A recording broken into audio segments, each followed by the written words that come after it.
You're listening to the Scaling Culture Podcast, where we sit down with thought leaders who share their experiences building incredible workplace cultures. Our guest today is Rich Diviney, best-selling author of The Attributes, 25 Hidden Drivers of Optimal Performance. He is a leadership and human performance expert and retired Navy SEAL commander. During his career with the U.S. military spanning over 20 years, Rich completed 13 deployments overseas. As the officer tasked with training others for specialized command, Diviney was intimately involved in SEAL selection process, paring down a group of exceptional candidates to a small cadre of the most elite optimal performers. We are seriously honored and grateful to have Rich on the podcast. He also spearheaded the creation of a directorate, employing a strong emphasis on physical, mental, and emotional discipline to optimize the team's performance. Since retiring from the Navy, Rich has worked as a speaker, facilitator, and consultant at the Chapman & Co. Leadership Institute and Sinek Inc. In 2020, he founded the Attributes Inc., where he currently serves as the CEO. And in January 2021, Rich released his book, The Attributes. Currently, Rich speaks and consults on leadership strategies, assessment and selection processes, and optimal performance techniques. He's worked with thousands of businesses, athletic organizations, and military leaders. His past clients include American Airlines, Meijer Inc., the San Francisco 49ers, Pegasystems, Zoom, and Deloitte. In this episode of Scaling Culture, Ron and Rich discuss what drove Rich to write his book, The Attributes, and some stories from his Navy SEAL days, the fundamental difference between skills and attributes, how businesses and leaders can identify the attributes and screen for them, stories about some of the most critical attributes of a high-performing team, and the dynamic subordination leadership style. Before diving into today's episode, don't forget to subscribe and rate the podcast. And be sure to enjoy this episode as it's the last one before our summer break. And we promise it is loaded with great takeaways. We thank you all for listening to our show. And if you've not listened to all the previous episodes, make sure to check them out this summer, and we will be back in September. Now, on to the show. Welcome to another episode of the Scaling Culture Podcast. I'm your host, Ron Levitt, and today with me, all the way from Virginia Beach, I've got Rich Diviney with us. Rich, welcome. Ron, thanks for having me. Great to be here. Yeah, I was really excited, when I saw you on the kind of roster of guests, and we were just joking before the podcast, that I was upset that we had to cancel based on weather, because it's like, oh my God, are we going to get him back, right? And so I'm really happy and thankful you made the time to join us. So thanks for that. Oh, absolutely, my pleasure. So Rich, you've got an unbelievable background, and I think for someone who's so young too, you look like you're in your mid-30s, that's for sure. So well, thank you. I appreciate that. I'd like to get your moisturizer cream if you could send me a bottle, please. Yeah. But yeah, the book, The Attributes, I was curious, what drove that? What was the starting point of saying, look, I need to write about this? And what started you on that journey? Yeah. Well, it started when I was still in the Navy. And of course, I did 21 years just about in the SEAL teams. And one of my roles, I was an officer in the SEAL team. So I was in charge of several different SEAL units. But one of the roles I had during that time frame was I was placed in charge of the selection and assessment for one of our very, very specialized SEAL commands. And at this particular command, we'd take a bunch of the top SEALs from all around the country and bring them to our command and put them through our own selection process for about 9 months long.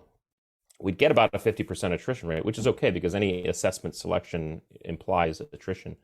However, what the command at that time wasn't good at doing was explaining why guys were attriting. And so one of the things they asked me to do is look into that, see if I could articulate why guys were. And when you say that, why people were falling off?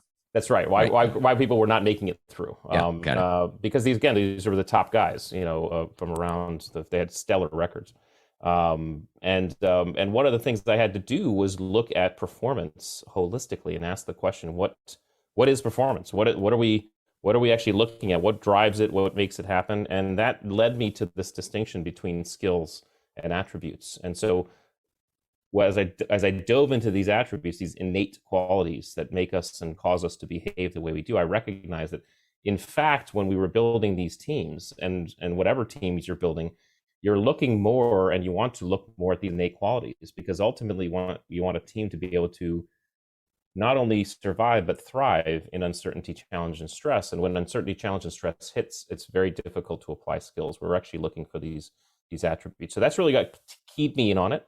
And then, of course, when I retired in 2017, I began working with some friends, Simon Sinek and Chapman and Co., talking about leadership.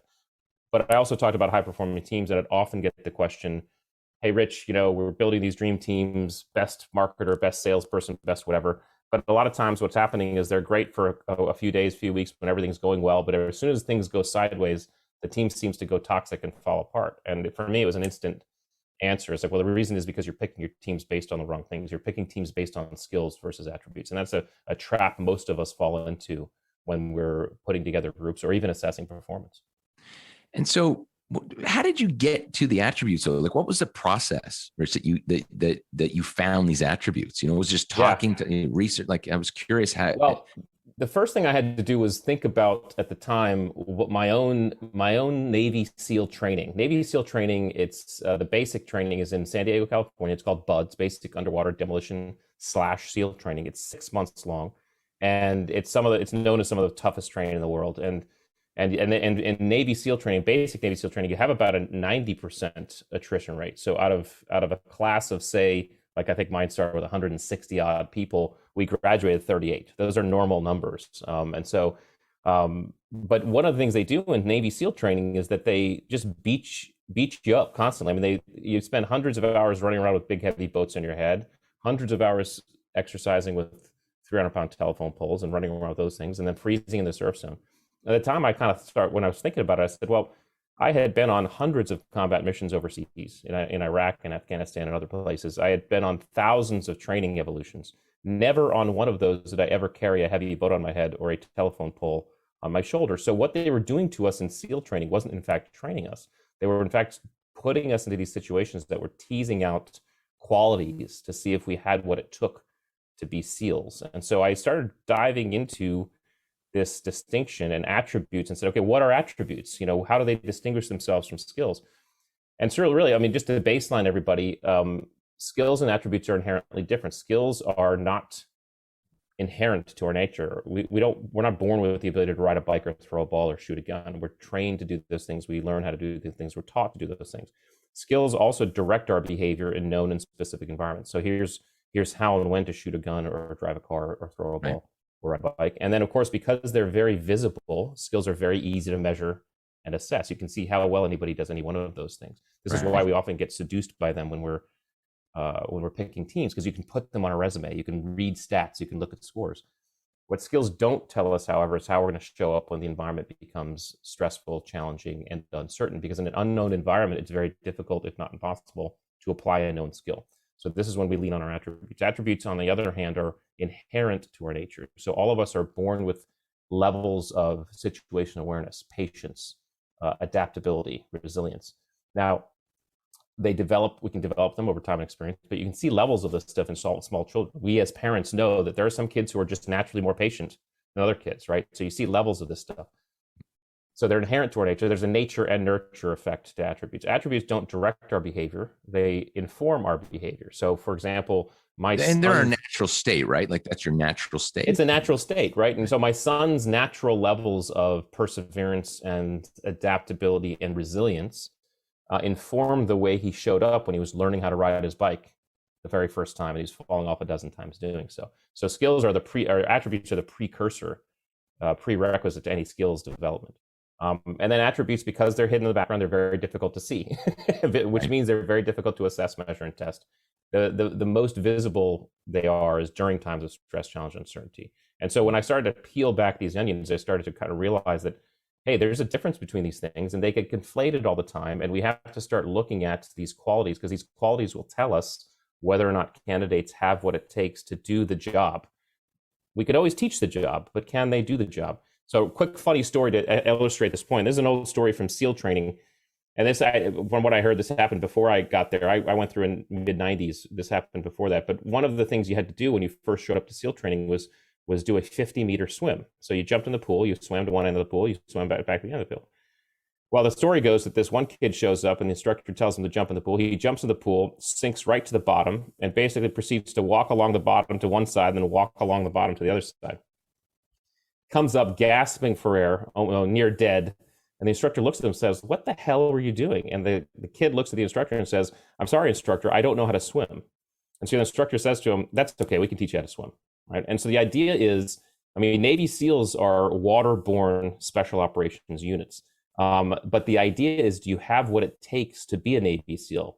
We can always teach a skill. We can always teach you how to swim, but do you have the grit, the courage, the adaptability, the resilience?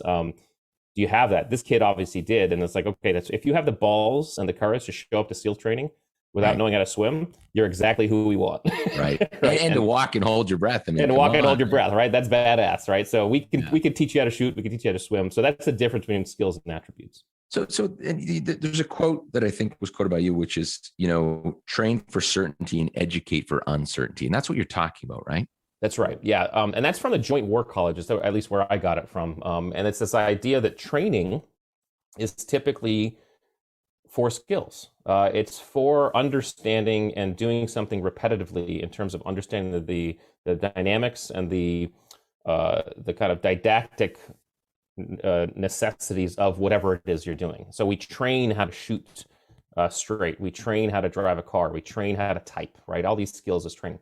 Education is different. Education is that you're developing new experiences and new mental models around an environment that serve you when you get into uncertainty, because now you have different catalogs and categories in your occipital lobe, which is our Dewey Decimal System of our brain, right?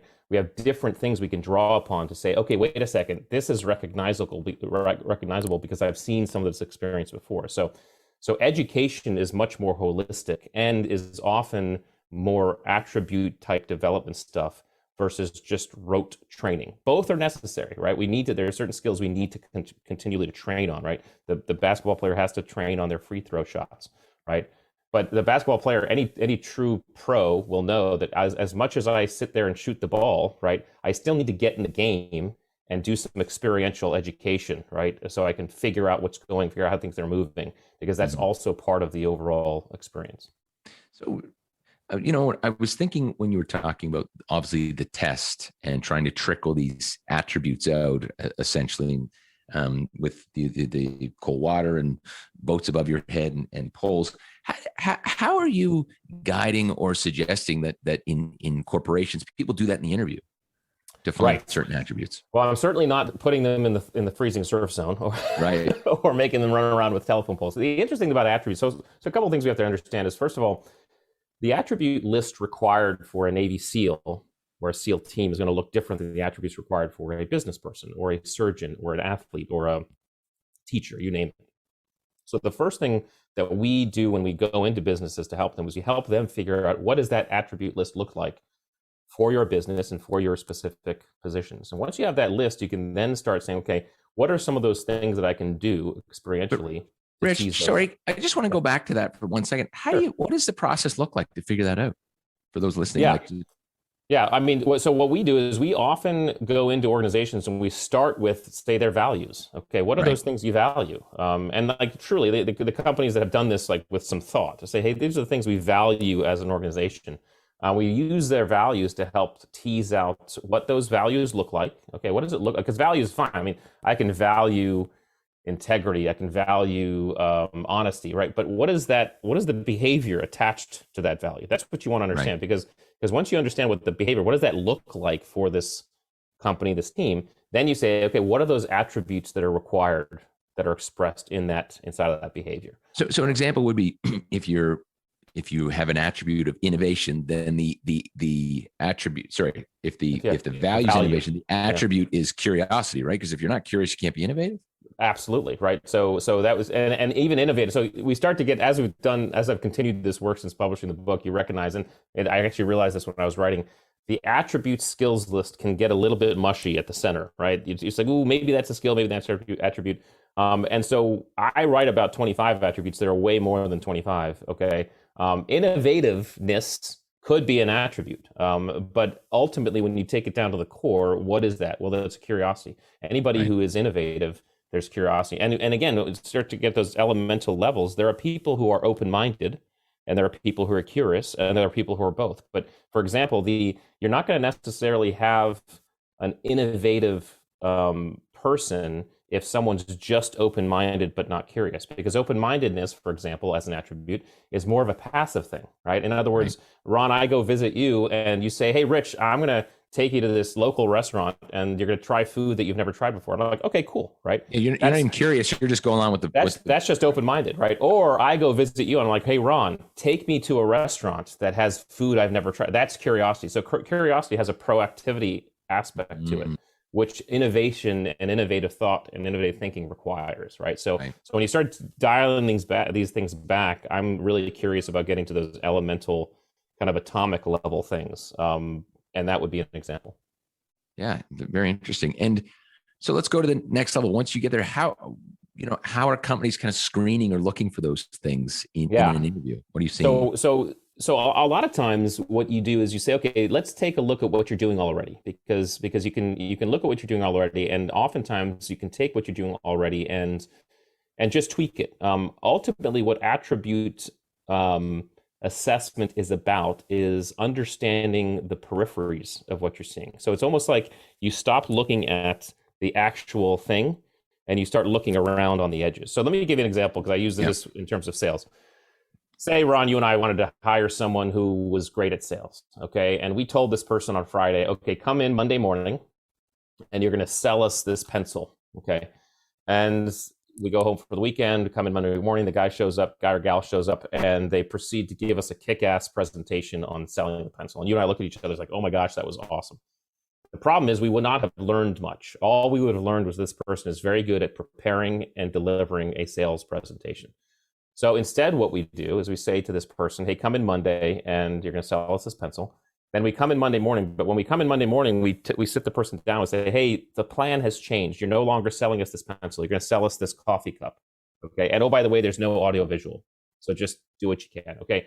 Now, at this point, as the assessors, you and I are going to have to make a very conscious, deliberate decision to divorce ourselves from skills assessment. Okay. Because what we're about to see is going to be ugly. But now we're looking at the peripheries. How is this person behaving? Are they humorous about it? Are they picking up things on the fly? Are they kind of creative? Are they just having fun with it? Are they kicking the dirt? Are they complaining? Are they blaming, right? We're now looking at the peripheries. This is now looking at attributes. So attribute assessment has to be done on the peripheries. Oftentimes you can take what you have going on. You can say, okay, I see what I'm looking at, but what are those things that are happening out here? And the out here stuff, the periphery becomes a lot more clear if you throw some stress challenge and uncertainty into the equation. That's really interesting. And, it's funny, as we've been going through interviews, we've kind of changed directions on how we typically would press for some of these attributes like change or innovation. And the reason for that is it hit me at one point, Rich, that it wasn't fair how we were pressing. We weren't doing the example that you're talking about. What we were doing is we were looking for examples of their work history. But to me, it hit me that wasn't fair, because they might not be allowed to be innovative in their past job. And they could long for that. But if they're not given the opportunity and it's very policy driven, then all of a sudden we'd push them to the side. So we really started to, especially during the pandemic, is go to people's personal lives. Like, what have you done for yourself? Because you have the autonomy to make those decisions. That was our strategy of trying to find the authenticity, the authentic person. Does that make sense? Or it absolutely does, because again, you have to take environment into account, and and you and I have some similar backgrounds in terms of we understand what, for example, personal security needs, and when you're in that environment of very high stakes, and so the people that you are with also need to trust them in a high stakes environment, and as well as I do, in the assessment selection part of that. So let's just take personal security for example. Someone who doesn't know that business might think that a very important skill, a very important quality of a personal security person would be to be able to shoot a gun and hit a target, right? To be able to accurate shooting. Well, you and I know that is actually probably one of the least important qualities, because one of the most important qualities is situation awareness, which has almost nothing to do with being able to shoot and hit a target. It has to do with how good is this person at understanding and recognizing aspects of the environment so they can predetermine and pre-see events before they happen. And you and I know I would take someone who couldn't hit the broadside of the barn for personal security if they were awesome at situations. They're like highly vigilant, right? They notice things, right? And then I just have someone partner with them who could hit a target, right? Who had the skill of hitting a target. But again, personal security is about anticipating something before it happens. That's if you do your job right, nothing happens, which means the more important part of that business is situational awareness versus anything having to do with weapons manipulation. I literally had to talk through. Years ago, I did security for Al Gore, and he was coming to Canada, and they said, "What kind of gun do you carry?" And I said, "Look, it's fisticuous down here. We have no guns, right?" Yeah. And they were like, "What do you mean? It's Al Gore." I said, "No, only police carry guns, and because he's not under Secret Service, he doesn't get police coverage. So you've got me." And honestly, if it comes down to guns, something's gone wrong. I mean, you're almost you've already failed your job because now you're in defensive mode or whatever. So you're absolutely right. It's all about the pregame, and this is one of the misnomers or the mythos that surrounds Navy SEALs or any special operations. Of course, special operations units and the SEALs, we're good at shooting, we're good at skydiving, good at all that stuff. But our whole thing is about being masters of uncertainty. Our most important attribute is cunning, because we want to basically see and look at how do we solve this problem in ways that no one has ever thought of this, so that we can get in and get out without being seen, without being noticed. I mean, most SEAL missions are all about no shots fired, no blood spilled. You get in, get out, and you're basically ghosts. But you don't hear a lot of that's. It's not sexy enough to put in the books and movies, so you're not going to hear a lot about it. But for that piece, I'm just curious, very quickly. For that, you have to have such trust with your team and the information. All this has to be very accurate to make a good decision. Correct? Yes. Yeah. But this is why you pick the right people on the team, and you rely on each other to intake the appropriate information. Obviously, one person can only intake so much. So if you have a whole team intaking information, then you have a real synergistic group that is really noticing everything. And that's when you have a very, very high performing team. And Rich, I know, and you talked about this, but in the book, the 25 hidden drivers of optimal performance, and you're saying that, look, some companies may need or require different attributes based on what they're doing. Are there, from your experience, some lines in the sand, some must-haves and some must-have-nots? Yeah, when I was writing and into the first few months of publication, I was hesitant to rate or rank the attributes because I didn't want to put, because again, you don't want to put judgment on anything. However, I recognized that was a popular question and I didn't want to dodge it. So I kind of reneged and kind of looked at it again. What I would say is, from a human experience, I would say that probably the most important attributes to have are the grit attributes. So courage, adaptability, perseverance, and resilience. Because if you don't have those, if you're low on those, you're going to have a pretty tough, miserable time.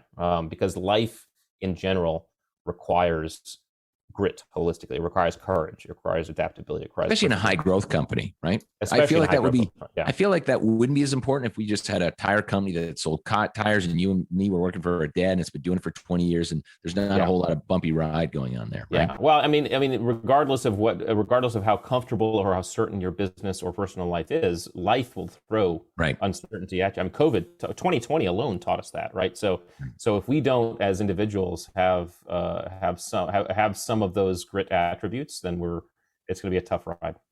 Yeah, interesting. And the one that stood out and I was quite interested about was narcissism. And it's like a little side of narcissism is good. Tell us about that. And then I had something else I want to talk to you about. Yeah. So that narcissism came in the drive category. And so what are the attributes that make up the driven person? And I really thought a lot about this. And narcissism came up because ultimately I had to do a lot of soul searching. Whenever you write a book, you do soul searching, I think you know. So you kind of say, okay, well, how does this work for me? And I asked myself the question, why did I become a Navy SEAL in the first place? And I asked myself the question, I've asked a lot of my buddies that question. I mean, you're 18 to 22 years old. Why do you do it? And ultimately, yes, we're patriots and all that stuff. But if someone says it's because you're a patriot, they're not telling you the full truth, right? What it is because, the primary reason is we wanted to be badasses. I wanted to see if I could do something very few people could do. And that goes for most of my compadres. They just, hey, I'd love to see if I could do this. There's a badass. Just make it. Just make it and be this James Bond-like person, right? There's a hint of narcissism there. Narcissism at its elemental level is defined as the desire to stand out, be adored, be recognized. That's its elemental thing. Now, obviously, there's narcissistic personality disorder. That's the far end. That's dangerous, and it's malignant, and it's toxic.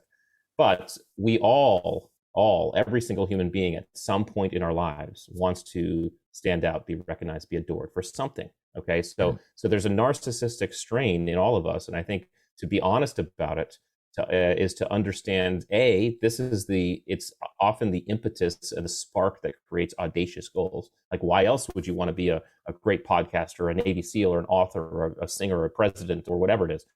So it sparks audacious goals. And then if you properly manage it, it can be an incredible driver because it pushes you. It says, I want to be that, right?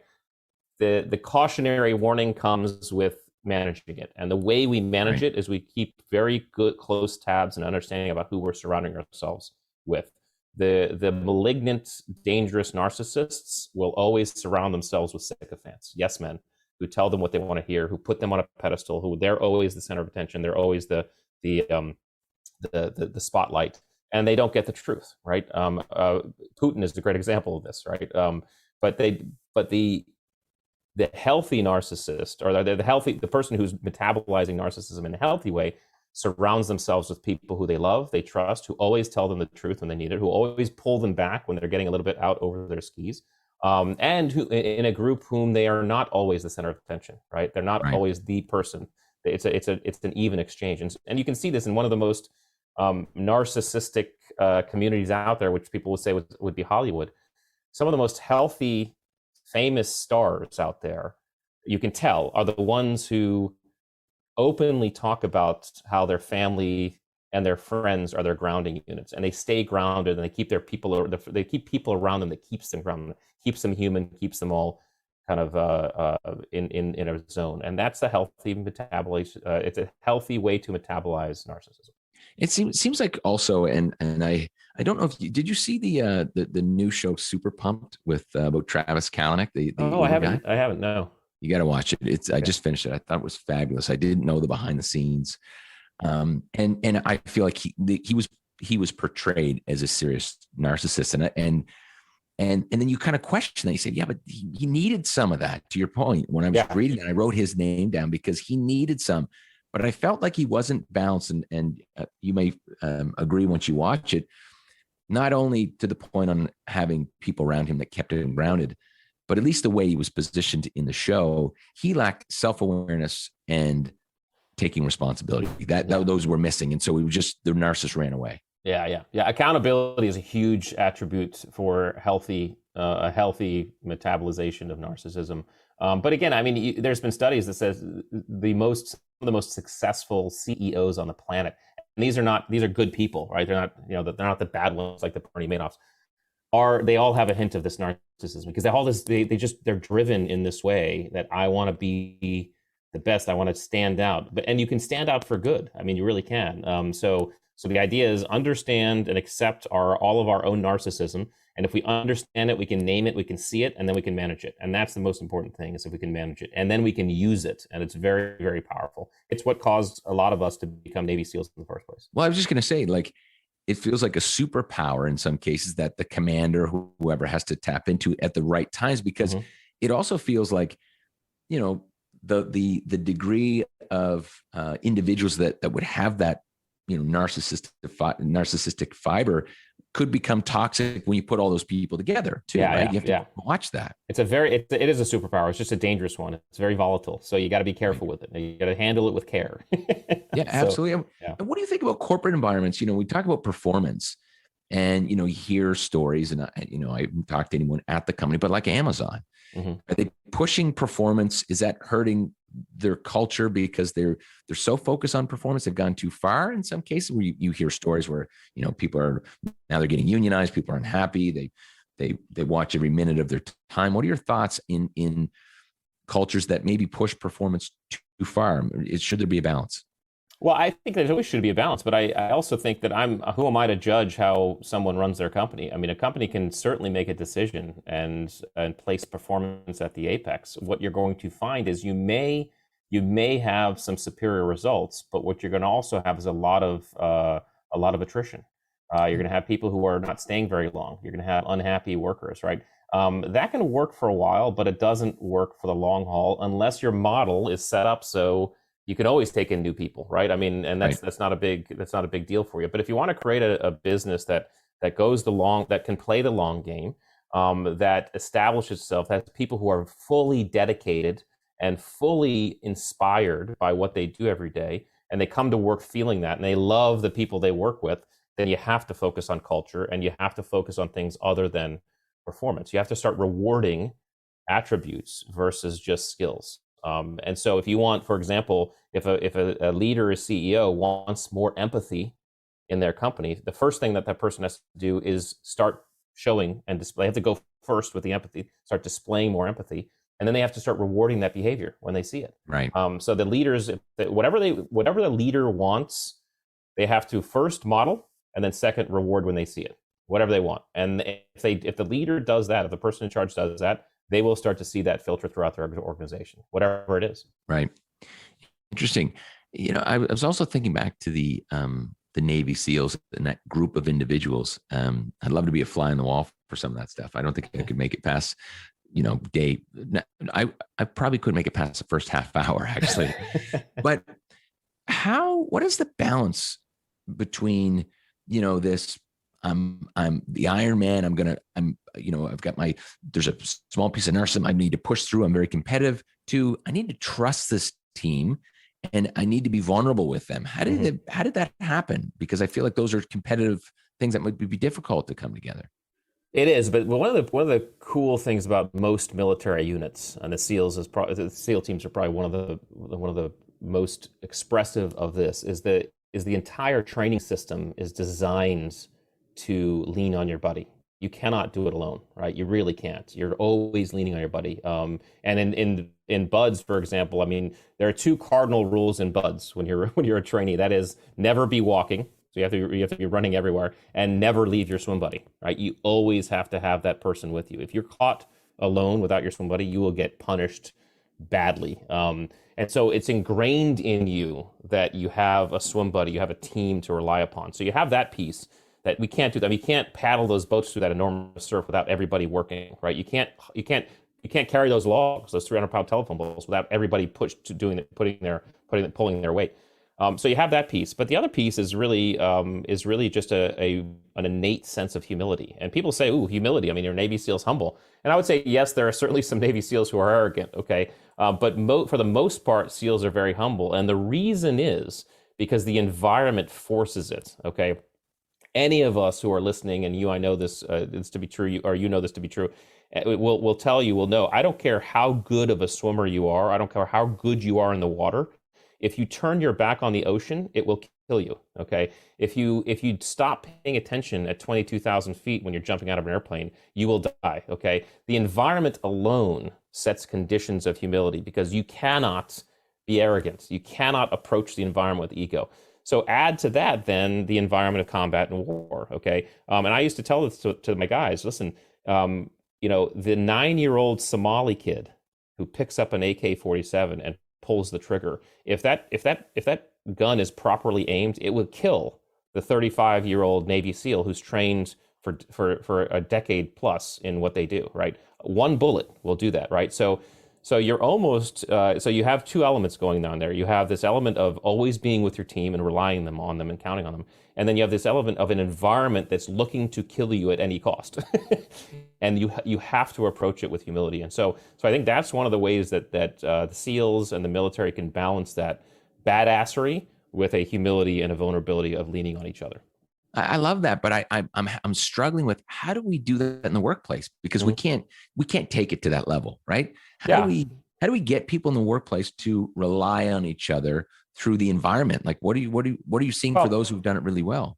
I mean, it's really this idea of understanding that you need each other. So one of the concepts I talk about in the book is this concept of how a high performing team metabolizes and shows up in the real world. And I talk about this idea that we usually think of, when we think of the task org of an organization, we think of this pyramid where the leader sits on top and the word flows down, which is obviously not how it shows up. We think of the flat. Hey, we're flat. We're all in this together. No one's in charge. That doesn't really work either. And then, of course, there's a really beautiful model from Robert Greenleaf, the servant leadership model, where the pyramid's flipped upside down and the leader's on the bottom. And we're in service as the person in charge. We're in service to everybody. It's okay, but that still doesn't tell you how a high-performing team operates. How a high-performing team operates is what I call dynamic subordination. And if you were to picture this, you can picture it as like an amoeba or a blob. Okay, what happens in a dynamic subordination environment is every single person in that team understands that challenge, stress, issues, whatever, can come from any angle at any moment. And when one does, the person who is closest to the problem and the most capable immediately steps up and takes charge. And everybody follows. And then the environment shifts and someone else steps up. And it's a dynamic swap between leader and follower, right? I also call it alpha swap, where that alpha position just hops based on the environment. So every high-performing team understands that regardless of what your rank position is, you are there for a purpose, and you're there to step up when you need to step up and recede when you need to recede.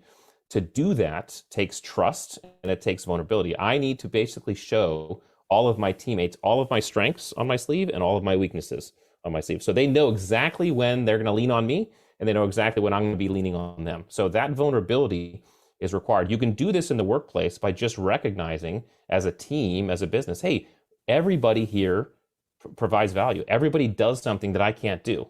And so you push those people forward or let them step forward and do their thing and say, hey, thank you, now recede. Okay, thank you, now recede. A quick example of this in the real world would be a commercial airliner, right? All of us understand that the commercial airliner, the captain is the person in charge. No one debates that, okay?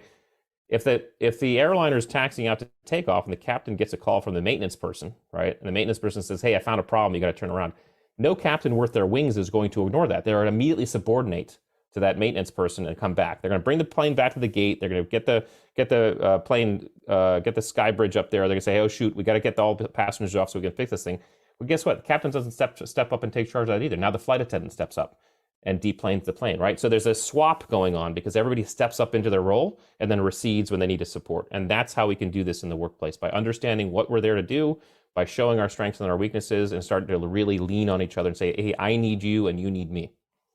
I love that. And, we just did our quarterly planning, a 3-day planning session end of April. And the one thing, we really want to do is have some exercise to really get to know each other. I mean, the one thing hands down this pandemic has done is it's broken relationships. People are not having the same water cooler talk. And in some cases, people that we're losing listening skills, and they don't even have the skills. They haven't been trained how to build relationships. Like we kind of have to go back to basics. And one of the things that we did was we had everybody present what their zones of genius, what their superpower, what their top skills were. But what I missed, as you've been talking, Rich, is I should have done the other side too, which is where your weaknesses. So you could also say, wow, Rich, you struggle with this. I know that's my superpower and I can tic-tac-toe and come in to help. We'll add that because I think it is important to continue to have people to share where they think they're strong, their strengths and weaknesses. And it'll also not just educate those around you so they can step up, but also allows there's a level of self-awareness and that can I suggest something please. To add to that exercise to make it even more rich and full? Next time you do that, instead of having the person stand up and present that, break the people up in pairs and have one person tell that to the other person.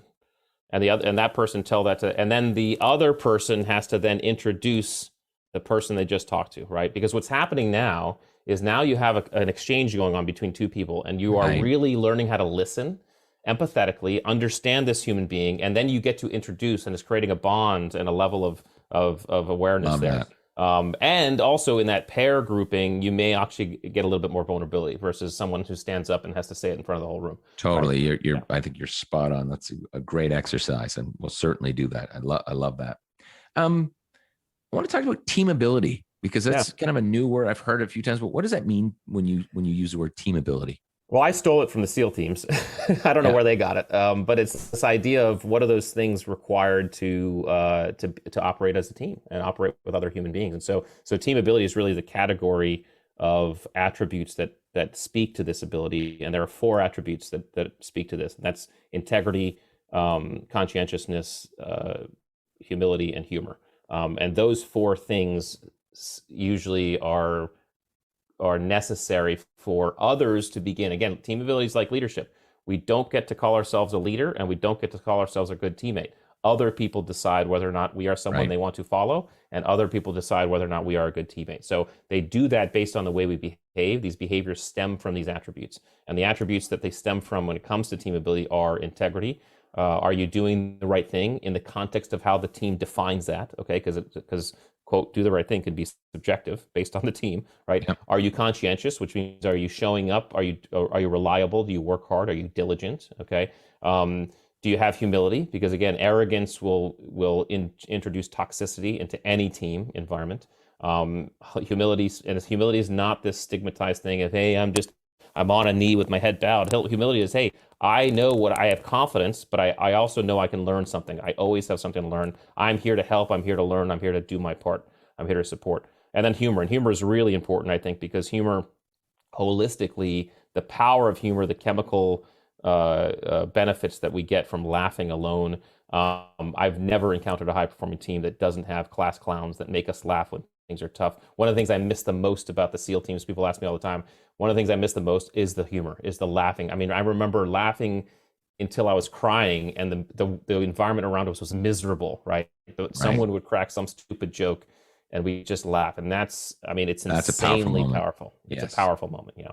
I love that. And tell us about the Mind Gym. I know this is something that So Mind Gym was something when I was running training. My other duty, in addition to figuring out the selection process, was to start helping figure out how we could be more resilient and figure out how we can do better from a human performance standpoint.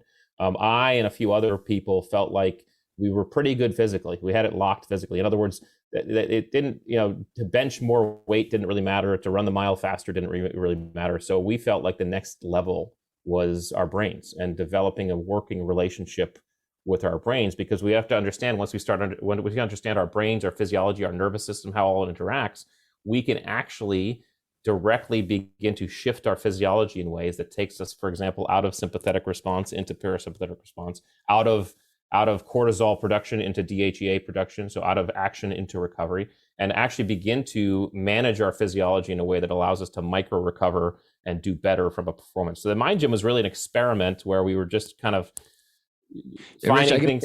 Before you say anything, I'm envisioning this either happened through meditation or drugs. Go ahead. Well, no. Well, we didn't do the latter. The former was something that people did. But again, even meditation, I love meditation, but I don't meditate very well. So the idea is, what is meditative? What is a meditative state? And are there other ways you can get into those types of states other than sitting and doing meditation? Which for me, for example, I go running in the woods. And so when I'm running in the woods, no clock, no time, no other people, no headphones. That oneness with nature allows me to become very meditative. So that's cathartic. It's recovery for me. So the idea is understand your own brain, understand your own physiology. So you have to figure out what works. And so we had like float tanks. We had HRV breathing. We had mental acuity drills. We threw a bunch of things against the wall. I think there's still stuff going on. I mean, typically when you're in charge of something in the military, you're only in charge for a year and a half or 2 years, and depending on what the next guy in charge thinks, it may or may not continue. So, but it was certainly a fun experiment, and certainly some guys got into kind of this cool relationship with their brain and started understanding their physiology a lot more.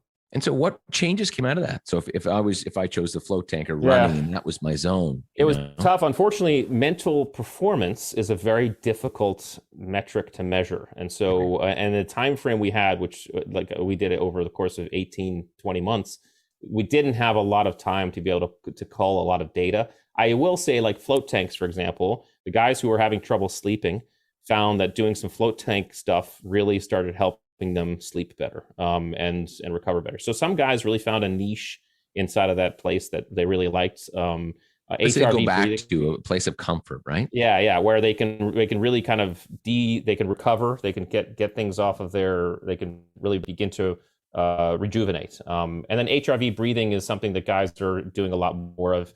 Again, HRV breathing allows us to get into more coherence in terms of our breathing, our physiology, our nervous system, so that we're actually kind of dancing in between sympathetic and parasympathetic in an optimal way, and really managing our energy output, both physically and neurologically, optimally.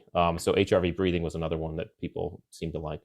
Yeah, because that seems interesting, because even for you, running it's a physical activity, but it sounds like that was a resting place for your brain. That was a healing area for your brain. A lot of people find that, and they've done studies where a little bit of activity, a little bit of movement that doesn't require a lot of thought allows people. Tai Chi, walking, hiking, it could be running. Some people surfing, right? Whatever those physical activities are, where your body has some movement going on, it's actually flowing. The juices are flowing, and a lot of people I get my best ideas when I'm jogging a lot of times. So absolutely, you did some work with Simon Sinek. Mm-hmm. I think some people find that they must find that quite interesting. I was curious. I mean, this, and I know you've run these exercises. I read some comments online that said you were fabulous at it. Can you walk us through high level, Rich? How do people find their why? Yeah, that's a process. Right. I would recommend the book Find Your Why, which is something, and what Simon did brilliantly, and his team, they figured out, hey, let's just publish this. Let's publish the way how people can do it, because they have exercises, and you can go to the organization, they can help you with this. But ultimately, finding your why involves collecting and understanding some stories about your background, some highs and lows. And you typically want to try to do this with a partner, but by telling these stories, you can generally find a thread of congruency. And in that thread of congruency, there's likely your why. And so that's probably the best way I can describe it here verbally. Yeah, I get it. But I would definitely recommend someone grab that book or go to their site, because they have programs that can help people do that. So yeah, love that. So before we end, Rich, what's a key headline for you? What have we not talked about that you're thinking about, that you're talking about? Yeah. Well, right now we're really focused on getting this content and these ideas out to people and organizations, and saying, listen, if you want to perform optimally through any environment, challenge, uncertainty, stress, whatever it is, flow states, you need to understand performance from a level of attributes. And so part one of that is to understand what attributes you bring to the table. And again, I don't know if I mentioned this, all of us have all the attributes. It's just the difference in each one of us, the levels to which we have each. So for example, adaptability, I might be a level 8, which means, when the environment changes around me outside my control, it's fairly easy for me to go with the flow, right? Someone else might be a level 3, which means the same thing happens to them. It's difficult for them. So all of us have different levels of the attributes. It behooves us to understand where we fall on these things, because it starts to explain our performance. And then as an organization and team, understand what are those ones that you're really looking for and looking to capitalize on. The attributes required for, again, being a salesperson are going to be different than the attributes required to be a SEAL or a personal security, whatever it is. So we're really helping people do that. And I think that's what we're excited about since the book and over the next several years is really help refine that process and help people figure this stuff out. Because the trick is, once you start thinking about attributes and seeing them, you can't unsee them. And I joke about this all the time. You start looking at performance completely differently. So even you, next time you go to hire someone or put together a team, you're going to be thinking attributes. You're like, okay, wait a second, what am I looking at? Versus just skill. And it's a real superpower when you're picking team. Absolutely. And I think, my experience says that there's attributes about the performance side, and there's attributes, if it's defined, that drive culture. There's both sides of this fence, right? Yeah, absolutely. Because culture is in fact behavior, right? I mean, all of it comes back to behavior and how we behave. That's what I'm really interested in. I'm really interested in what I call elemental human behavior. Who are we at our most raw? Peel back all the layers. Who are we? And attributes is one of the first steps, because they're inherent. And oftentimes the saying is, hey, we find out who we are during times of those really hard times, when it's really stressful and challenging. That's when the real us shows up. I'm like, okay, let's figure out the real us, because if we figure it out first, then we know who's going to show up when something happens, right? So that's what I'm keyed in on. Well, Rich, look, thanks for showing up today, and thanks for your service, your leadership, and your continued education for everyone. I think it's fabulous, and I've got 2 pages of notes to digest. And thanks for that exercise. We're going to run that as well. I really appreciate that, and thanks for all that you do. Thank you, Ron. I appreciate being here, and pleasure to be here. Let's keep in touch. Absolutely. For more information about Rich Diviney, his book and work, please follow him on LinkedIn or go to theattributes.com. To learn more or purchase the Scaling Culture Masterclass series, please go to scalingculture.org. And if you're enjoying the Scaling Culture podcast, please subscribe and share. We'll be back in September with another incredible guest.